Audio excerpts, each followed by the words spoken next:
Herzlich willkommen hier zurück auf dem Gear Reference Kanal. Wie schon angekündigt bei den letzten Videos über die Einsatzkampfbluse möchte ich euch heute mal eine modifizierte Version vorstellen und auch in diesem Video auf verschiedene Modifizierungen ein bisschen genauer eingehen.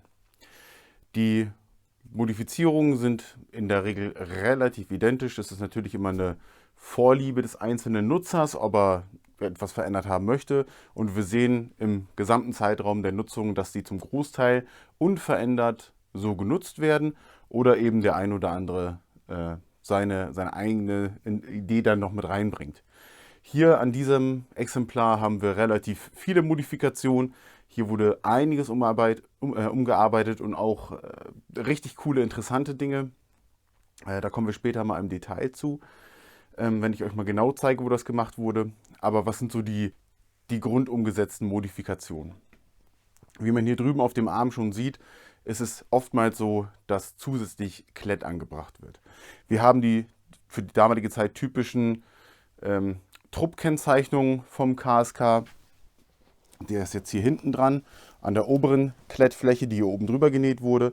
Und in dieser Länge wurden auch oftmals Klettflächen auf der Tasche aufgenäht. Wir alle wissen noch oder haben wir noch im Kopf in einem anderen Video, die Klettfläche der Tasche ist eigentlich recht klein. Auch hier sieht man, dass einfach die Truppkennzeichnungen drüber geklettet wurden. Aber viele haben sich da natürlich dann einfach größere Flächen gemacht, um die drauf zu machen.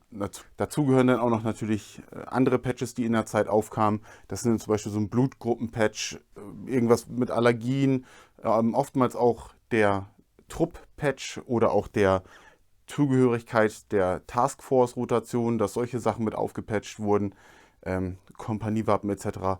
Auch sowas, jetzt nicht super häufig, aber sieht man ab und zu auch mal, dass jemand sowas auf seiner Bluse dann mitführt und dafür ist dann natürlich ein bisschen extra Klett ganz hilfreich.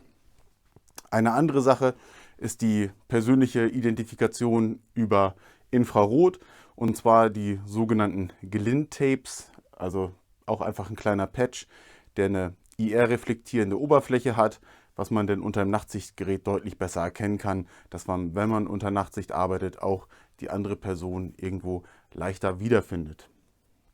Eine andere Sache ist noch, wie jetzt an diesem Arm zu sehen, hier guckt noch der Tourniquet ein kleines Stück raus. Das tritt dann später irgendwann auf, dass gerade in den Oberarmtaschen noch zusätzlich Tourniquets mitgeführt werden. Das ist natürlich immer eine Festlegung der Einheit etc., wie auch immer man das machen will, wenn der Soldat das natürlich zusätzlich mitführen möchte, auch das. Dass der Tourniquet hier oben ein Stück rausguckt, ist sofort sichtbar, man kann ihn ganz gut reifen, ganz gut rausholen und dann applizieren. Was wir jetzt in diesem Fall noch haben, ist die Vorderfront, die über kein Knopf, also Canadian Slotted Button, das sind ja diese kleinen hier, wie wir die aus dem Detailvideo kennen, haben, sondern hier wurde dann auch Klett verbaut. Das ist ja auch 2009, 2010, glaube ich, war die Zeit, wo auch von Leo Köhler eine Bluse rauskam, die primär auf Klett gesetzt hat.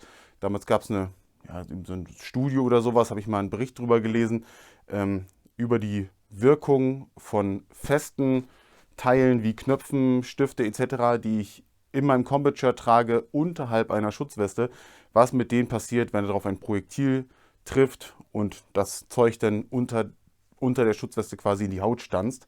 Und so hat man dann versucht, auf solche harten Komponenten zu verzichten und das Ganze mit Klett zu lösen. Und auch das wurde hier gemacht. Ansonsten haben wir hier die zwei großen Taschen. Da haben wir auch die Modifikation der Klettflächen.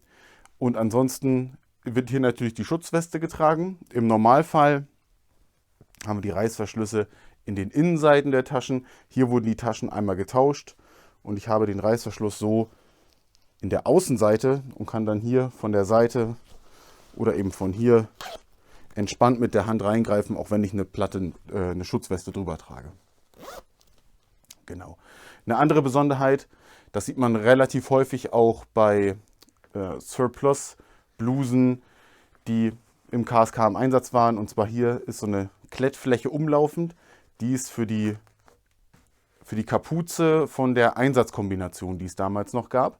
Die wurde gerne genutzt von Breachern und auch vom anderen Personal, was irgendwie in direkter Umgebung stand, wenn in der oberen Etage etc. Glas weggebreached wird, ein Fenster etc., wenn das runterfällt, konnte man halt vorher die Haube aufsetzen, über den Helm drüber und diese Glassplitter sind einem nicht in den Nacken oder sonst irgendwo hingefallen. Genau, das habe ich bisher noch nie bei einer Wüstenbluse gesehen, außer hier bei der, die ich habe. Das ist primär bei den Blusen im normalen Flecktarn. Dann vergleichen wir einmal die modifizierte Einsatzkampfbluse mit der, die noch im unmodifizierten Zustand ist. Und zwar habe ich die hier mal so ein bisschen aneinander gebaut, um das jetzt mal ein bisschen zu veranschaulichen. Wir fangen einfach mal im mittleren Bereich an. Und zwar hier mit der Brusttasche. Und zwar sehen wir hier schon, dass der Knopf entfernt wurde. Hier ist er noch vorhanden. Und dass die Öffnung hier bei der normalen Version ist die Öffnung halt mittig zum Körper. Hier hat man die Tasche genommen und auf die andere Seite gelegt. Das ist mit der gegenüberliegenden Tasche auch passiert. Und zwar ermöglicht das den Zugriff auf die Tasche, wenn man einen Plattenträger oder ähnliches trägt. Dann liegt der hier drüber. Dann komme ich natürlich nicht von der Mitte ran, aber ich kann unterm oder am Brustmuskel vorbei in den Plattenträger reingreifen und hier die Tasche öffnen. Zum anderen, wie schon erwähnt, der Knopf ist weg.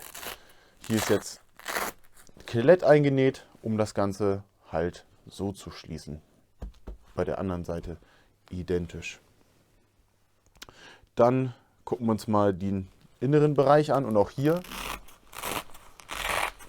wurde auf die gesamte Länge Klett aufgebracht, um die Bluse einfach nur mit dem Klett zu schließen. Wir erinnern uns dran, vorher war das Ganze mit diesen kleinen Canadian Style Buttons zu schließen. Einer davon ist noch vorhanden.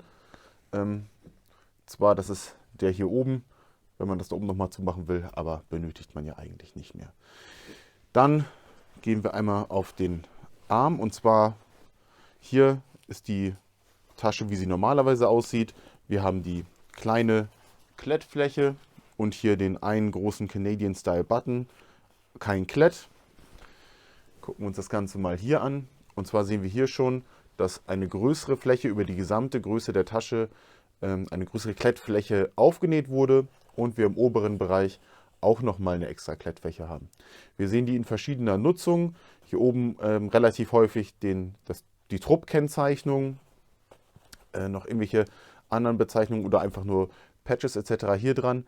Und was irgendwann später dann typisch ist, achso, hier noch auch Klettverschluss wieder hier oben an der Tasche. Was halt noch üblich ist, dass man hier dann ein Stück vom Tourniquet raushängen sieht, die dann auch in den Oberarmtaschen ab einem späteren Zeitpunkt irgendwann so zusätzlich noch mitgeführt wurden.